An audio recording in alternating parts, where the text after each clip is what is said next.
जेव्हा आकाशात काळेभोर ढग दाटून येतात आणि जोरदार पाऊस सुरू होतो, तेव्हा सगळे पक्षी लपण्यासाठी निवारा शोधू लागतात.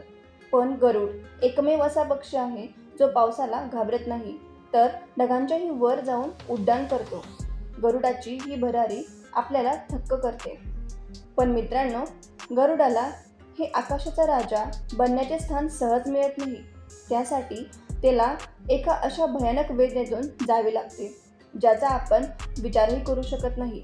आज आपण गरुडाच्या अशा एका संघर्षाची कथा ऐकणार आहोत, जी तुमचे आयुष्य बदलून टाकेल. गरुडाचे आयुष्य साधारण 70 वर्षांचे असते, पण वयाच्या 40व्या वर्षी पोहोचल्यावर त्याच्या आयुष्यात एक मोठा आणि कठीण टप्पा येतो. 40व्या वर्षी गरुडाची शिकार पकडणारी नखं वाकडी होतात आणि कमकुवत पडतात. त्याची तीक्ष्ण चोच छातीकडे वळते. त्याचे पंख खूप जड होतात आणि छातीला चिकटतात, ज्यामुळे त्याला उडणे जवळजवळ अशक्य होते. या वयात गरुडासमोर फक्त 2च पर्याय उरतात. पहिला, निराश होऊन मृत्यूला जवळ करणे, आणि दुसरा, एक अतिशय वेदनादायी बदल स्वीकारणे. तुम्हाला काय वाटतं, गरुड काय निवडत असेल? होय मित्रांनो, गरुड कधीही हार मानत नाही. तो दुसरा पर्याय निवडतो.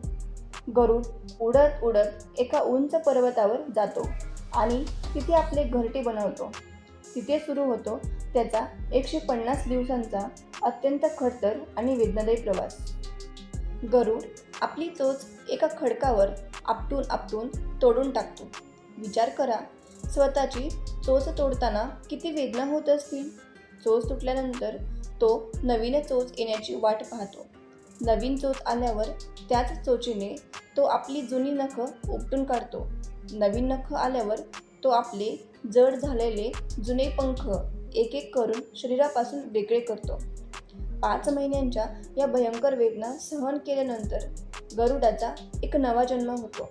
एक नवीन चोच, नवीन नखं आणि नवीन पंखांसह गरुड पुन्हा एकदा आकाशात झेप घेतो आणि त्याच्या या एका निर्णयामुळे तो पुढची 30 वर्षे पुन्हा त्याच रुबाबात जगतो, आकाशाचा राजा म्हणून.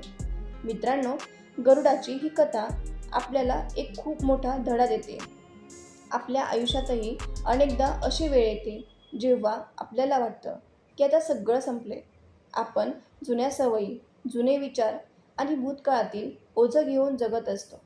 जर आपल्यालाही उंच भरारी घ्यायची असेल, तर गरुडासारखं आपल्या जुन्या वाईट सवयी आणि नकारात्मक विचारांना तोडून टाकावं लागेल.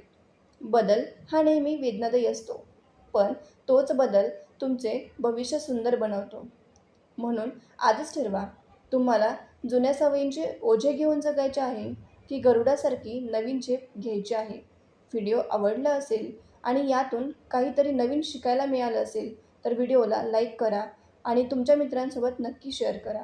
अशाच प्रेरणादायी विचारांसाठी आपल्या चॅनलला सबस्क्राईब करा. धन्यवाद.